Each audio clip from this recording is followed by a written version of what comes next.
ट्विटचा नेमका अर्थ कसा घ्यायचा? ते एवढे दिवस जे आहे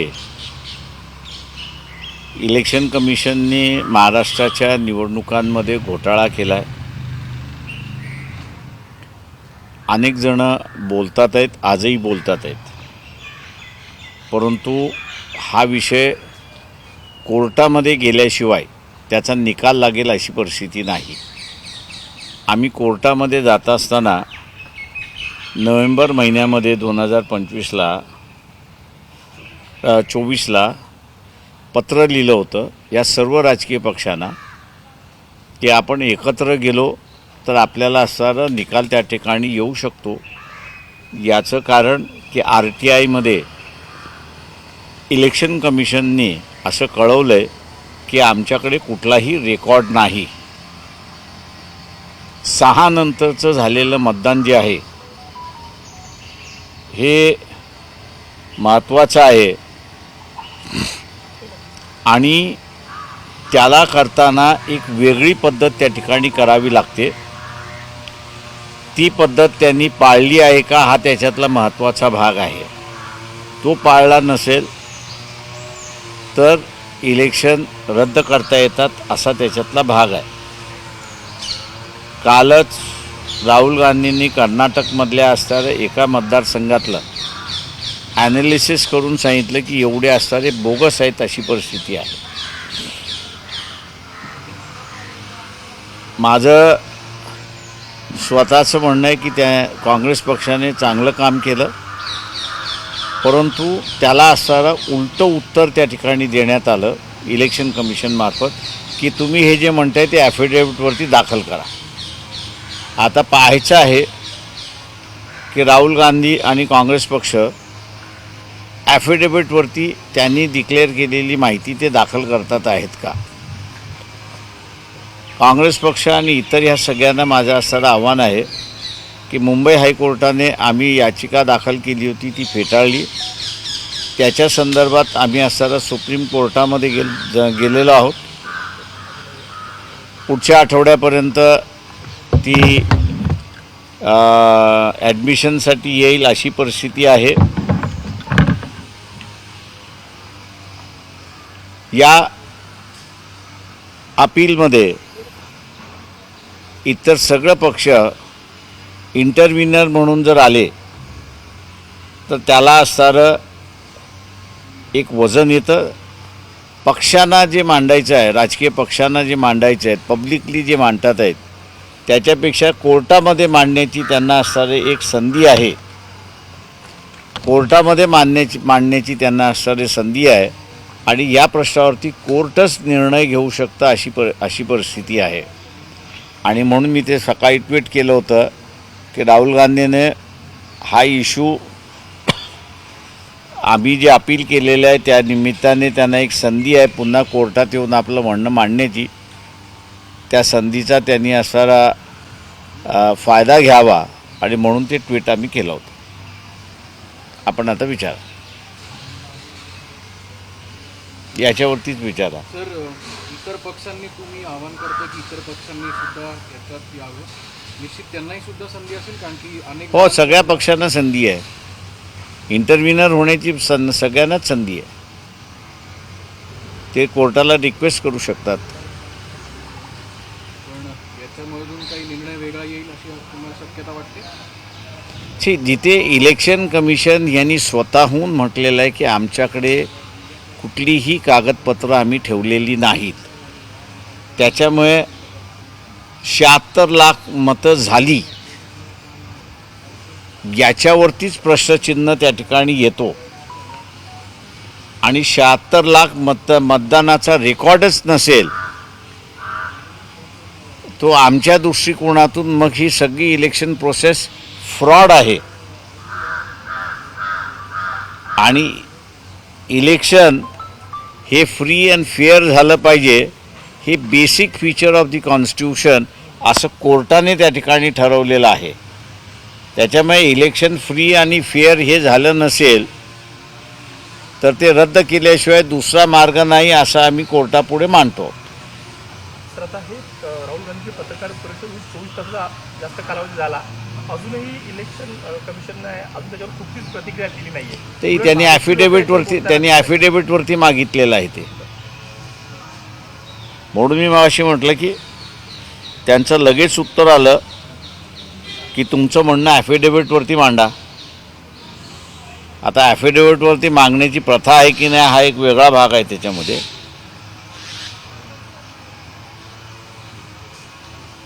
तेव्हा दुसरी संधी आम्ही असं म्हणतो राहुल गांधींना, या अपील आम्ही जे केलेलं आहे सुप्रीम कोर्टामध्ये तिथे आहे, त्यांच्याकडे बॅटरी ऑफ लॉयर्स आहेत, ते तिथे असताना हजर राहून तिथे आपलं म्हणणं मांडू शकतात. पण आपल्याला वाटतं राहुल गांधी जे आपल्या याचिका आपण दाखल केली सुप्रीम कोर्टात ते सहभागी होतील. आपण जे आव्हान करतो ते आम्ही आव्हान करण्याचं आमच्या हातात आहे. आम्ही असं आव्हान करणार. आता जॉईन व्हायचं की न जॉईन व्हायचं हे त्यांनी ठरवायचं आहे. कर्नाटकातला त्यांनी एक मतदारसंघ निवडला होता, तसं महाराष्ट्रातला असा कुठला मतदारसंघ तुम्हाला वाटतं की ज्या ठिकाणी मतांची तुलना माझं म्हणणं असं आहे की ती करण्याची गरज नाही असं मी त्या ठिकाणी मानतोय. याचं कारण की 76 लाख मतदान हे मतदानची वेळ संपल्यानंतर झालेलं आहे, इलेक्शन कमिशन स्वतःच म्हणतं आहे. त्याच्यामुळे ते 76 लाख मतदान अधिकार देण्याच्या अगोदर काही सोपस्कार त्या ठिकाणी करावे लागतात. आणि त्याच संदर्भात आम्ही असणारं माहिती मागितली होती. त्याला उत्तर असं आलं की आमच्याकडे ती माहिती नाही. त्याच्यामुळे प्रश्न उपस्थित राहतो की 76 लाख मतदारांनी टाकलेत की कोणी टाकलेत. हेच इलेक्शन कमिशनला जर माहीत नसेल तर हे इलेक्शन खोटं आहे असंच त्या ठिकाणी धरण्याच्या पलीकडे मार्ग राहत नाही. तर कालच्या पत्रकार परिषदेत असं देखील दाखवलं की एकाच व्यक्तीचं 3-4 वेगवेगळ्या ठिकाणी नाव असेल किंवा एक शून्य घराचा पत्ता, त्याच घरात 70 ते 80 लोक दाखवले, असं देखील राहुल गांधींनी काल सांगितलंय. तर शक्यता आहे, मी नाकारत नाही त्या गोष्टींचा.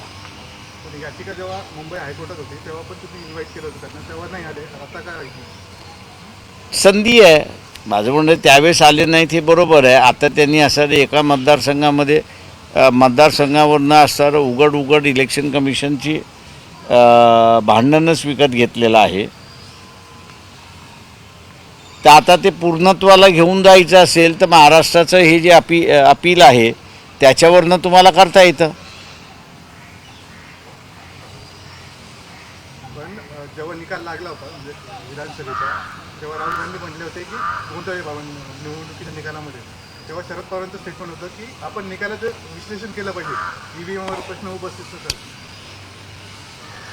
काही माणसांवरती आता मी बोलायचं टाळलेलं आहे. गरज वाटत नाही बोलायची. त्याच्यासोबत काही लोकांनी बोला. काही लोकांनी निवडणुकीनंतर आम्ही पुन्हा त्याची मतमोजणी करावी अशी मागणी केली होती. नंतर काही दिवसाचा कालावधी गेल्यानंतर त्यांनी ती परत मागणी सोडून दिली, असं देखील घडलंय. घडले ना.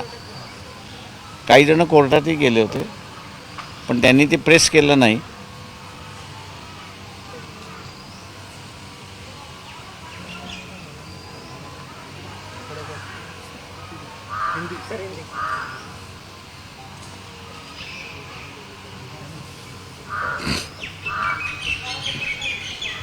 त्यांचं लावून झालं की सुरुवात करतो ना हिंदीत. झालं का? सुरुवात करू.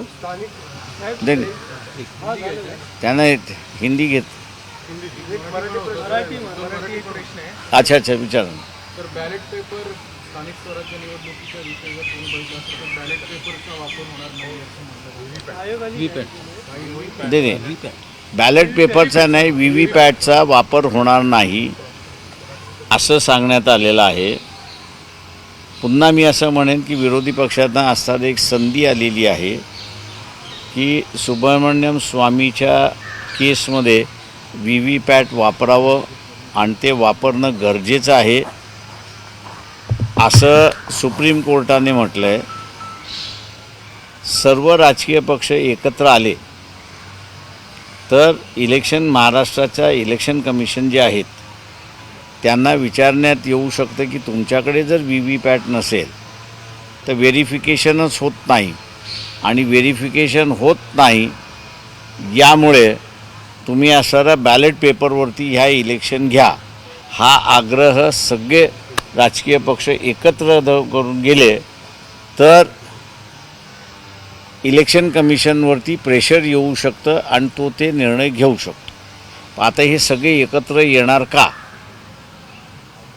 हा मोठा प्रश्न आहे. इकडे सर दिल्लीत तर इंडिया अलायन्सच्या बैठका चालू आहेत, एकत्र येण्याचं तिकडे दिसतंय. तुम्हाला असं काही वाटतं की फक्त नुसत्या बैठका होतात मात्र कोणी एकत्र येत नाही म्हणून?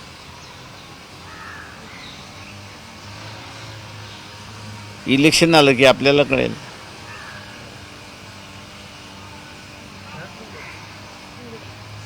हिंदी का? एक मिनट.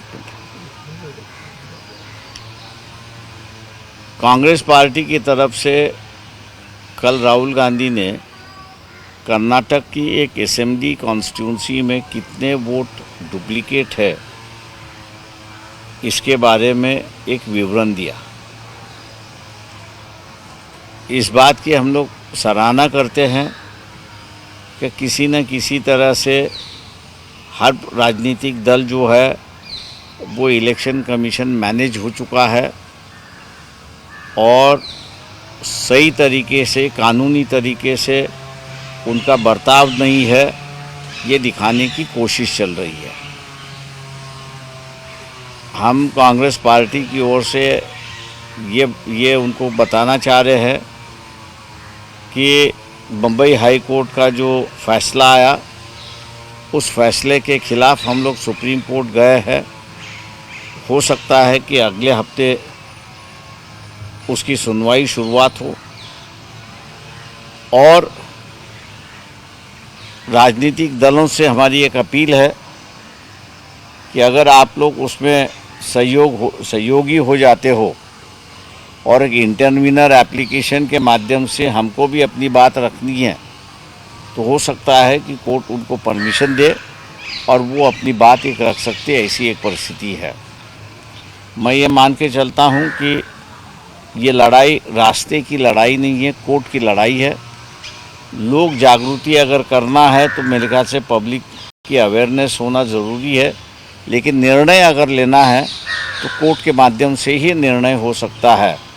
और इसलिए ये कोर्ट का मामला जहाँ तक है वहाँ तक मैं इतना ही कहूँगा कि इलेक्शन कमीशन ने जो 76 लाख वोट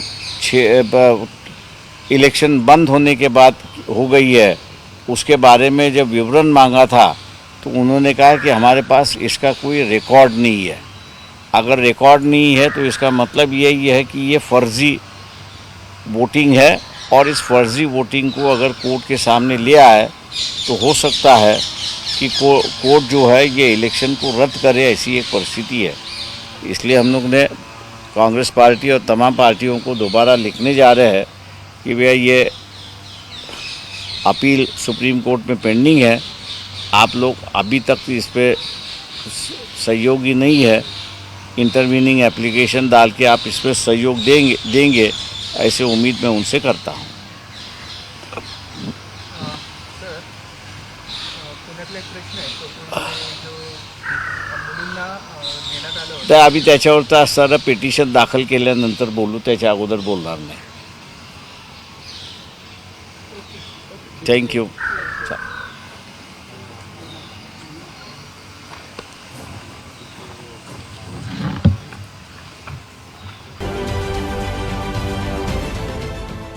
देश विदेशातील प्रत्येक घडामोडींचे लाईव्ह अपडेट मिळवण्यासाठी आता साम टीव्हीच्या सर्व सोशल मीडिया प्लॅटफॉर्मला लाईक, फॉलो आणि सबस्क्राईब करा.